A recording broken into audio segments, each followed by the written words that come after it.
안녕하십니까. 경비업법 담당 어사일입니다. 만나 뵙게 돼서 반갑습니다.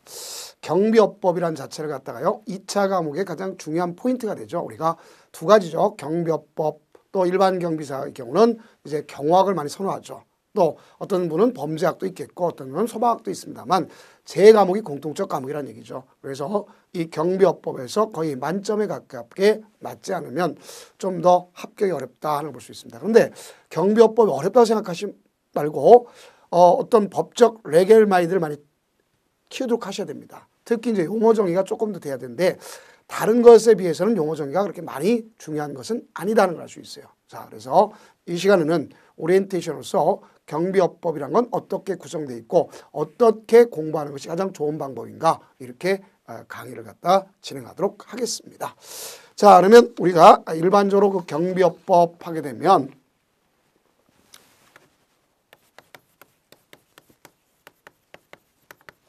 이거는 광이라고 생각하시면 되겠습니다. 광의 경비업법.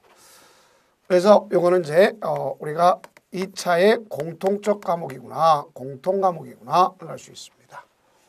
어쨌든 뭐 기계가 됐든 일반이 됐든 또 일반 경비사도 우리가 일반적으로 봤을 때 가장 중요한 포인트가 되는 겁니다. 그러한 경비업법은 다시 두 가지로 나눌 수 있어요. 협의의 경비업법.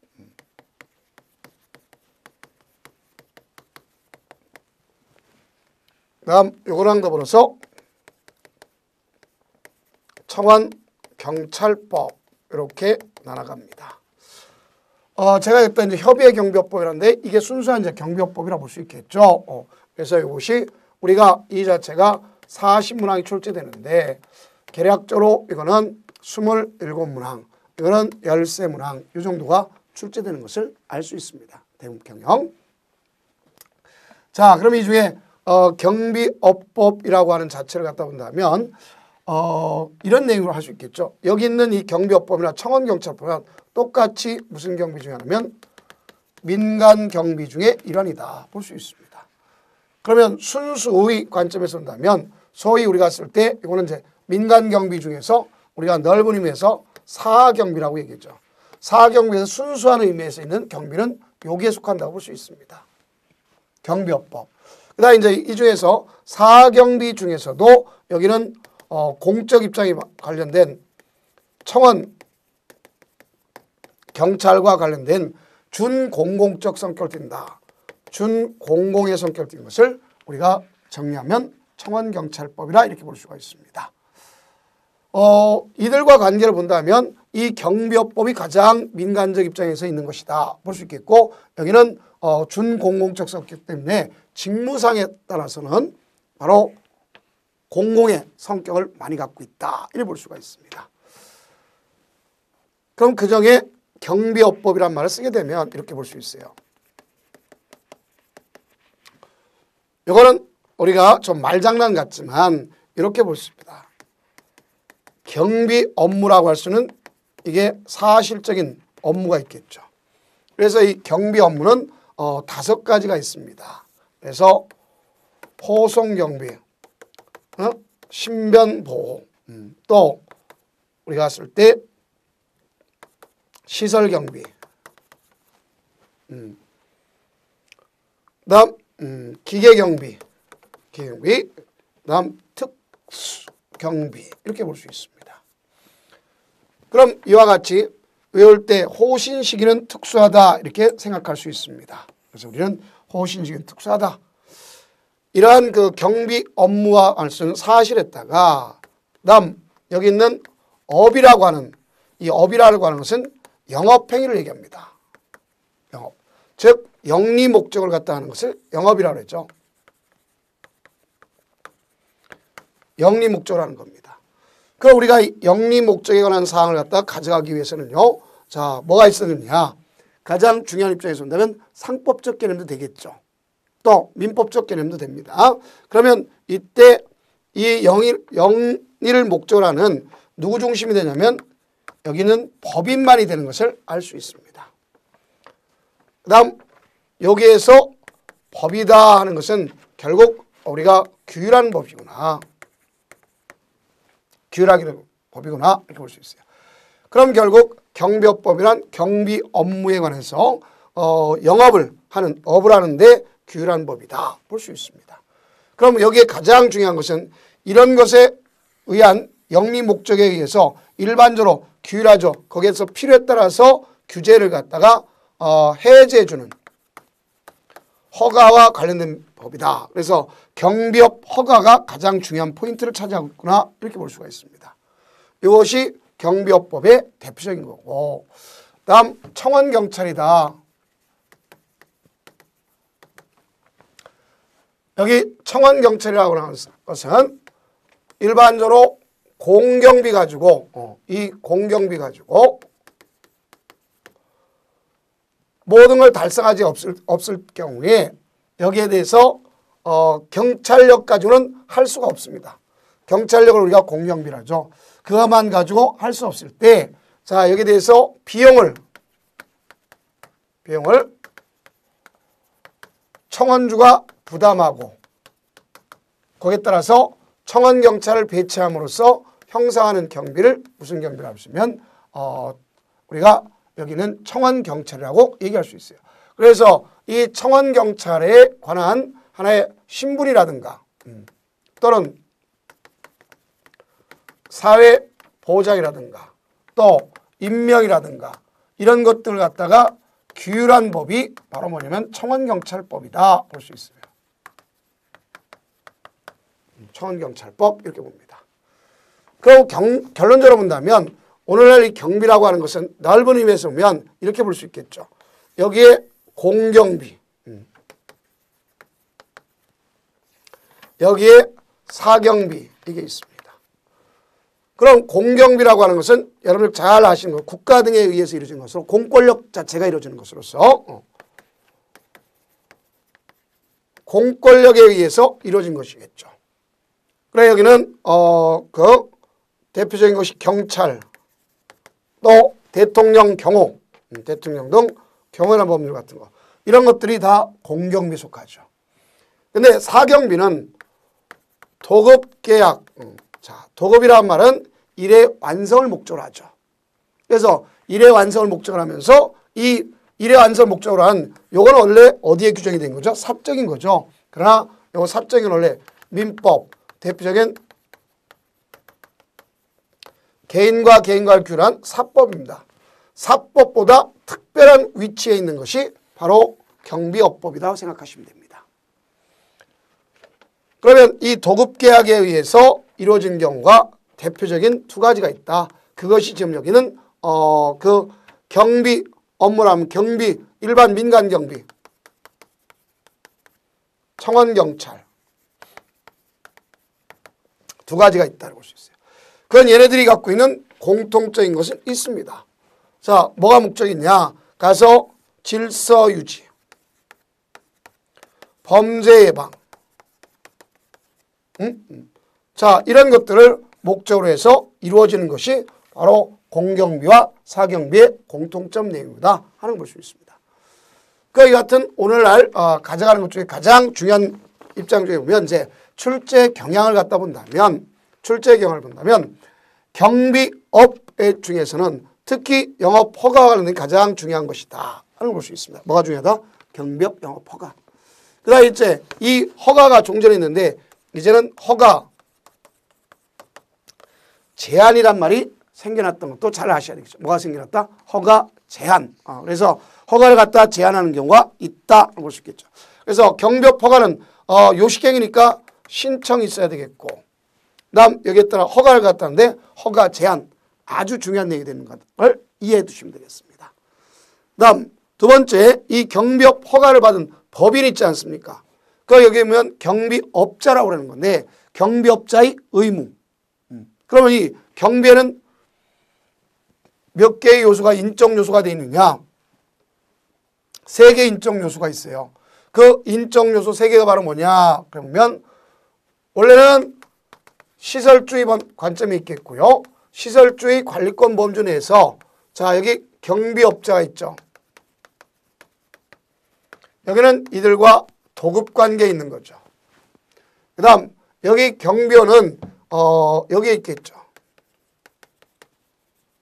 그래서 이들은 채용, 고용관계에 있는 거죠. 다음 이 경비원의 수에 의해서 얼마냐? 수에 의해서 경비 지도사를 갖다 선임하도록 되어 있지 않습니까? 그럼 여기 있는 경비업자의 의무가 중요한 내용이 되는 것이고, 두 번째는 경비원의 의무와 더불어서 그들이 행할 수 있는 직무와 관련된 내용이 중요하겠고, 특히 이 경비원은 두 가지가 있겠죠. 일반 경비원과 특수 경비원. 그래서 이들을 갖다가 어떤 구별을 분명히 해줘야 되겠죠. 다음 여기는 경비 지도사도 있죠. 이 사람들은 직무가 있지 않습니까? 그러니 경비 지도사는 선임에 대한 관점이 문제가 되는데, 그 중에서 여기는 일반 경비원과 일반 경비사와 기경비사로 다 나눠진다, 이렇게 보시면 되겠습니다. 또 여기 시설주는 뭐와 관련되면 무기와 관련돼 있다. 그래서 여기 인적 구성 요소로 본다면 경비업자, 경비원, 경비수사 이렇게 돼 있는데, 그들과 관한 관점에서 이게 중요한 내용이 되는 것을 알 수가 있다 볼 수 있습니다. 다음 이들이 위반했을 때에 여기에 대한 이들이 위반했을 때에 대한 하나의 뭐 있어요? 행정처분. 거기에다가 행정형벌. 이런 걸로 정리해 주면 될 것입니다. 다음 또 하나는 여기에서 경비업자들이 우리가 경비협회를 갖다 구성할 수 있겠죠. 이렇게 되는 거죠. 뭐니 해도 가장 중요한 건 경비업 허가고, 허가 제한 관련된 거고, 다음 경비사의 의무가 중요한 것이고, 그다음에 경비업자의 의무, 경비사의 직무, 또 경비사 선임, 그다음 경비원은 의무, 직무. 다음 여기는 경비협회 개정됐죠. 그다음에 행정처분, 그다음에 나가서 여기 행정형벌. 그래서 행정처분의 경우는 크게 봤을 때 두 가지가 있죠. 우리가 봤을 때 영업정지나 자격 취소, 누구에 대해서 얘기하면 경비업 허가와 더불어서 경비지사, 경비업자, 경비지사와 관련된 거죠. 그래서 하나의 허가 취소, 또 자격 취소, 자격 정지, 영업 정지, 그런 말이 여기 있는 거고, 행정형벌과 행정벌인데 그중에 행정벌은 소위 행정형벌이 있겠고 행정질서벌로서 과태료가 있는 거다. 이게 중요한 거죠. 그게 이 내용이 경비업법에서 중요한 내용이 되는 것이고, 다음 청원경찰이라고 하는 것은 청원경찰에 대해서 가장 중요한 것이 무엇을 갖다 목적으로 할 것인가. 그런다면 그들을 일정한 장소에 대해서 좀 여기 봅시다. 여기는 일정한 청원경찰을 배치해야 되겠죠. 배치하는데 가장 중요한 건 비용입니다. 이 비용을 뭐라 하느냐? 청원경찰 경비라 합니다.